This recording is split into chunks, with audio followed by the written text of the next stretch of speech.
Halo guys, di video kali ini saya akan memperkenalkan burung peliharaan saya yang sangat jinak, namanya kuro.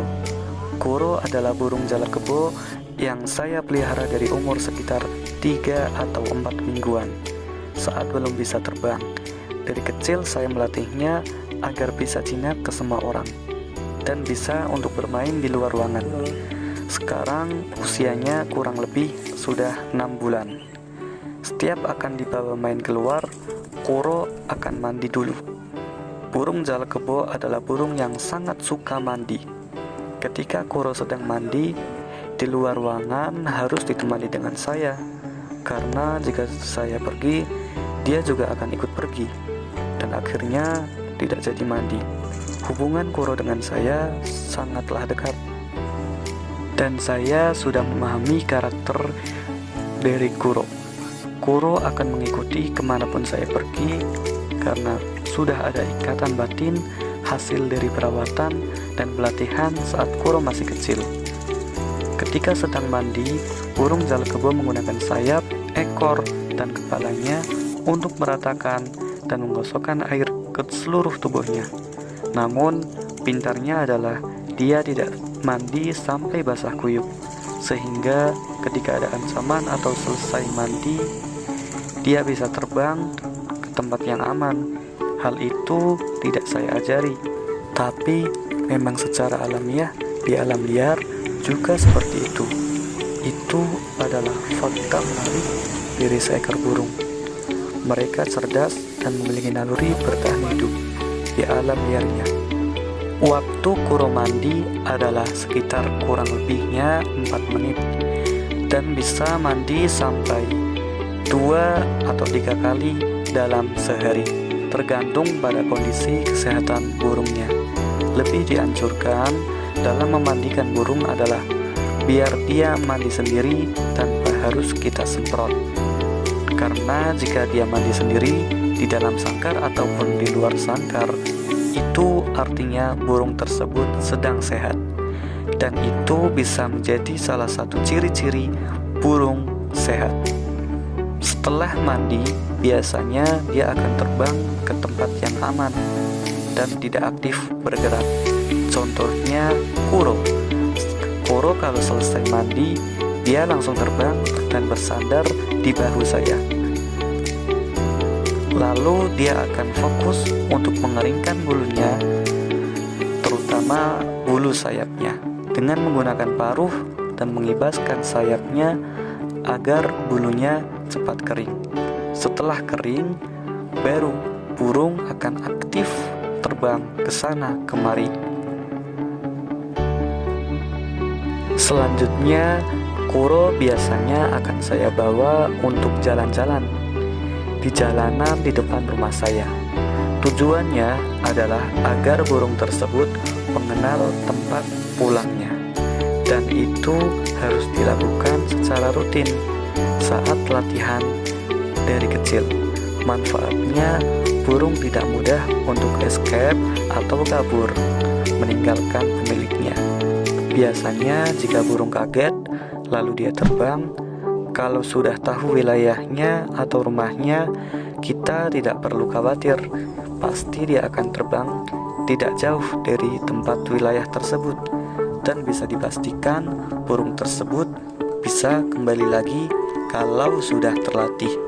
Oleh karena itu, penting untuk melatih burung jalak kebo untuk mengenal wilayah di sekitar rumah kita.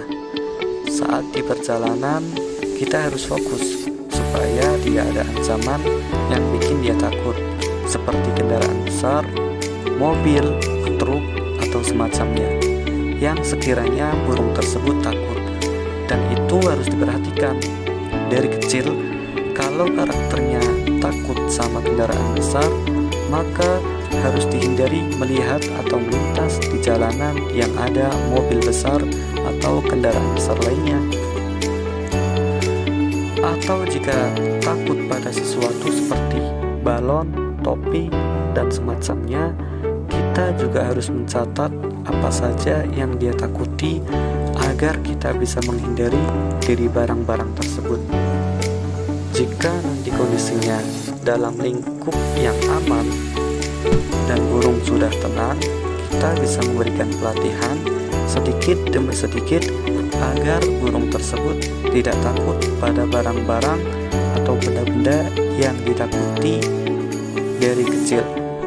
Itu adalah salah satu cara tahap pelatihan agar burung jalak kebo itu bisa diajak untuk bermain keluar ruangan, di jalanan, dan di banyak orang. Burung jalak kebo adalah burung yang agresif. Walaupun sudah dilatih dari kecil, terutamanya adalah yang jantan dan sudah menginjak usia dewasa. Biasanya dia mulai menunjukkan sifat agresifnya ketika dia mulai birahi. Dan senjata dari burung jalak kebo adalah mematok. Namun patukannya sangat sakit, terlebih seperti kuro. Kuro ini jika mematuk telinga rasanya juga sangat sakit. Jika yang terkena patukannya adalah anak-anak, maka bisa dipastikan anak tersebut akan nangis. Oleh karena itu, kita harus menjaga agar burung peliharaan kita aman dan tidak mengganggu orang lain. Bahaya dari burung jalak kebo adalah ketika mematuk di area mata manusia, karena bisa mengakibatkan kebutaan. Jika memang mematuknya itu serius dan sangat kuat. Tapi jika hanya main-main seperti halnya saya dan Kuro yang juga sering terkena patokan Kuro, bahkan sampai mata, telinga, tangan, dan rambut terkena patokan Kuro karena sudah terbiasa dan mengerti cara menghindarinya, jadi saya tidak apa-apa. Yang terpenting adalah menjaga area wajah ketika burung sedang sangat agresif agar tidak terkena mata, karena itu bisa fatal. Setelah bulu kering dan sudah siap untuk diajak keliling, biasanya Kuro, burung jalak kebo saya ini, saya ajak ke tempat lapang seperti di kebun, tanah lapang, dan lainnya. Dalam perjalanan saya bersama Kuro, Kuro akan selalu berada di pundak saya ketika saya berjalan ataupun ketika sedang berlari. Dia akan mengejar saya dan akan selalu berada di dekat saya. Namun, jika ada sesuatu yang bikin dia takut, dia terkadang juga terbang. Tapi ketika saya dekati dan dipanggil, biasanya dia akan kembali ke saya lagi. Terima kasih yang sudah menonton video saya. Jangan lupa like, komen, dan subscribe. Terima kasih dari saya. Sampai jumpa.